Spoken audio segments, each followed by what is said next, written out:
Bueno, el mundo del automovilismo siempre me ha gustado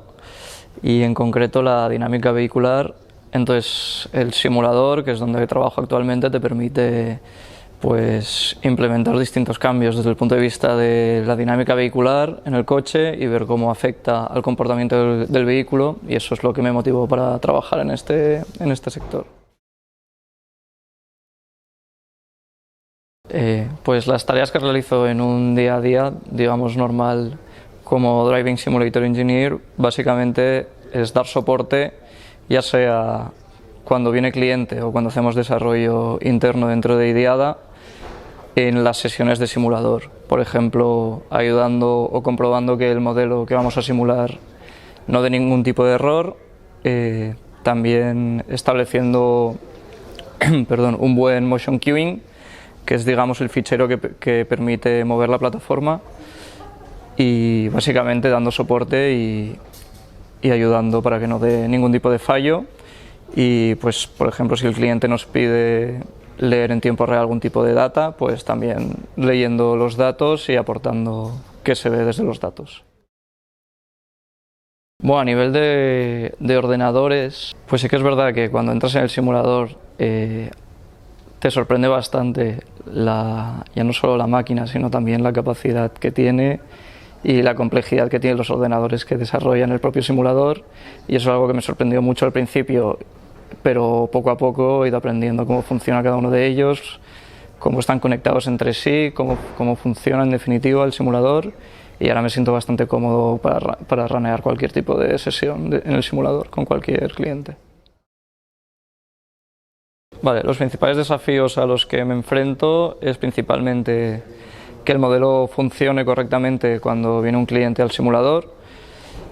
y por otro lado que ese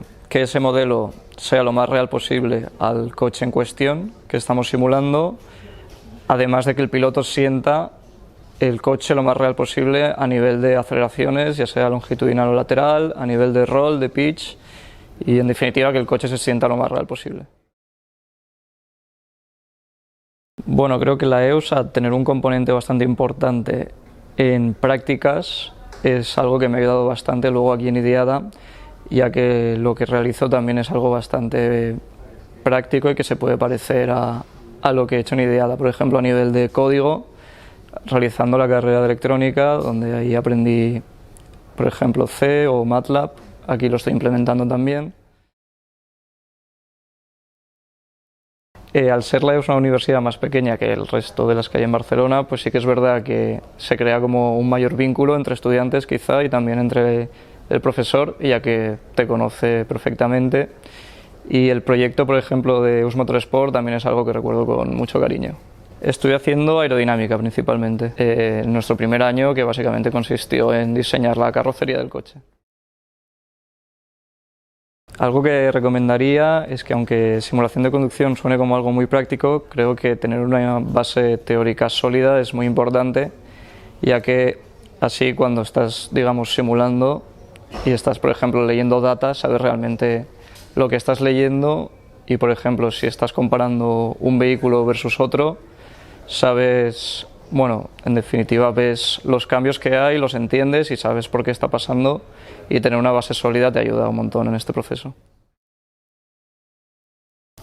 Concretamente con Gonzalo trabajamos conjuntamente, ya que estamos, digamos, en el mismo departamento, aunque hacemos tareas distintas, pero bueno, haber empezado a la vez en 2014 en la EOS y ahora estar trabajando juntos, la verdad que es algo, bueno, no sé si lo esperábamos o no, pero es algo gratificante y que también facilita el día a día, ya que nos conocíamos previamente.